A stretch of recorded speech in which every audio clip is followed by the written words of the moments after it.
Questão de número 2 do capítulo 4 do Halliday, movimento em duas e três dimensões. Uma semente de melancia possui as seguintes coordenadas: x menos 5 metros, y 8 metros e z 0 metros. Determine o vetor posição da semente na notação de vetores unitários, na letra A. Letra B, o módulo. Na letra C, o ângulo em relação ao semi-eixo positivo de x. Na letra D, desenhe o vetor em um sistema de coordenadas dextrogiro. Letra E, se a semente é transporta até as coordenadas 3 metros, 0 metros e 0 metros, determine o seu deslocamento na notação de vetores unitários. Determine o seu deslocamento como um módulo. E, por fim, determine o seu deslocamento como um ângulo em relação ao sentido positivo do semi-eixo x positivo. Então vamos lá. Na letra A, ele quer a posição da semente em termos de vetores unitários. Então nós temos aí o nosso vetor posição aí da nossa semente de melancia, menos 5 metros I mais 8 metros J, né? Os vetores unitários I e J, já que no semi-eixo Z, que seria o nosso vetor unitário K, nós não temos dimensão alguma, né? Seria 0K. Na letra B, ele quer o módulo desse vetor, então vamos aplicar aí o módulo do vetor, né? As suas componentes ao quadrado somadas e extraída a raiz. Então, nós temos menos 5 ao quadrado mais 8 ao quadrado, que vai dar a raiz de 25 mais 64, que vai dar a raiz de 89. Extraindo a raiz desse valor, nós temos aí 9,43 metros. No Halliday vai estar arredondado, 9,4 metros. Então, esse é o módulo do vetor posição da nossa semente de melancia. Na letra C, ele quer o ângulo em relação ao semi-eixo x positivo. Então, nós temos aí que o nosso ângulo vai ser a tangente de θ, que vai ser igual ao cateto oposto sobre o cateto adjacente, já que o ângulo é em relação ao eixo x. Então, x é o nosso cateto adjacente ao ângulo. Por isso que ele vai ficar ali no denominador. Então, vamos ter tangente a menos 1 do cateto oposto sobre o adjacente, onde o nosso cateto oposto é 8 metros, né, que é a nossa componente y, e a nossa componente x, que é o cateto adjacente, menos 5 metros. 8 sobre menos 5 dá menos 1,6, então a tangente a menos 1 vai ser menos 54 graus. Só que isso significa que é 58 graus.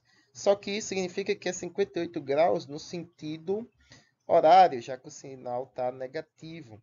E isso é em relação ao semi-eixo negativo de x. Então, somando com 180, então, em relação ao semi-eixo positivo de x, é 122 graus. Na letra D, ele quer as coordenadas, né, no sistema destrogiro, ou seja, destrogiro quer dizer no sentido dos ponteiros do relógio. Então, nós temos aí nosso sistema de coordenadas espaciais. Então, no sistema destrogiro, eu olhei a resolução para entender o que significa. Ele simplesmente botou lá como resposta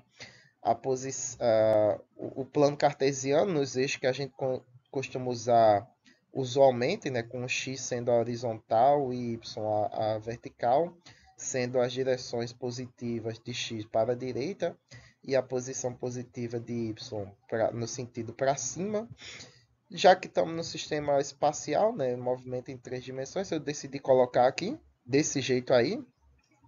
Então, permanece aí preservada, né? Então, se você vê uma posição aí positiva, né, do eixo, a direção positiva do eixo x está indo para a direita, né, no plano aí da sua tela, e y para cima, né, no sentido aí vertical. Então, o que é que a gente tem? Nós temos aí o nosso vetor R, né, dado ali da posição da nossa semente. onde nós temos a componente y, né, 8 metros, em termos de vetores unitários, e a componente x, menos 5 metros. Então, está aí a representação do nosso vetor nesse sistema de coordenadas. O ângulo dele em relação ao semi-eixo x positivo, né, onde está a nossa semente, 122 graus, né? E o resto ali para completar seria os 58 no sentido negativo do eixo x. Então, está aí a nossa resolução, a posição aí do nosso vetor nesse sistema, né, de coordenadas. Na letra E, ele vai querer o seguinte: ele quer o deslocamento da semente de melancia, né? Ela sai daquele ponto e vai para aquele ponto ali, né? Na posição 3 metros, 0 metros e 0 metros, né? Ou seja, o vetor posição agora atual da nossa semente é um vetor totalmente sobre o eixo x, porque ele tem dimensão zero, tamanho 0 em y e em z. Então, o deslocamento da nossa semente vai ser a posição final menos a posição inicial. Nesse caso aqui seria o vetor posição final, em azulzinho, ali que está aparecendo no gráfico, menos o vetor posição inicial, ali em amarelo, no nosso gráfico, que de onde ele saiu até onde ele chegou. Então, na diferença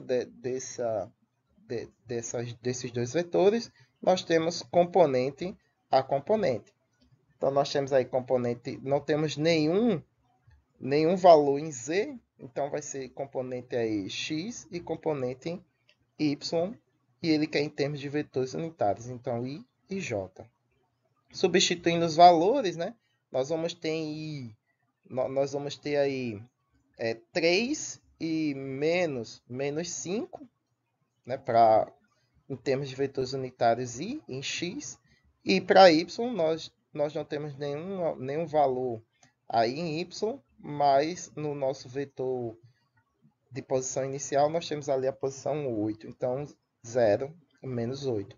Resolvendo aí, nós vamos ficar com um vetor deslocamento em termos de vetores unitários, 8 metros i mais menos 8 metros j. E aí está o nosso vetor deslocamento representado aí no gráfico, né, de onde ele saiu até aonde ele chegou.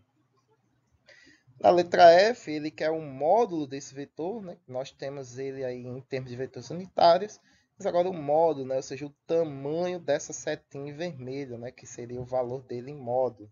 Então, é só pegar cada componente aí, levar ao quadrado, somar e depois extrair a raiz. Então, nós temos raiz de 8 ao quadrado mais menos 8 ao quadrado, que vai ficar aí 64 mais 64, o que nos vai dar aí raiz de 128. E extraindo essa raiz, a gente vai ter 11,31 metros. No Halliday vai estar lá 11,3 metros.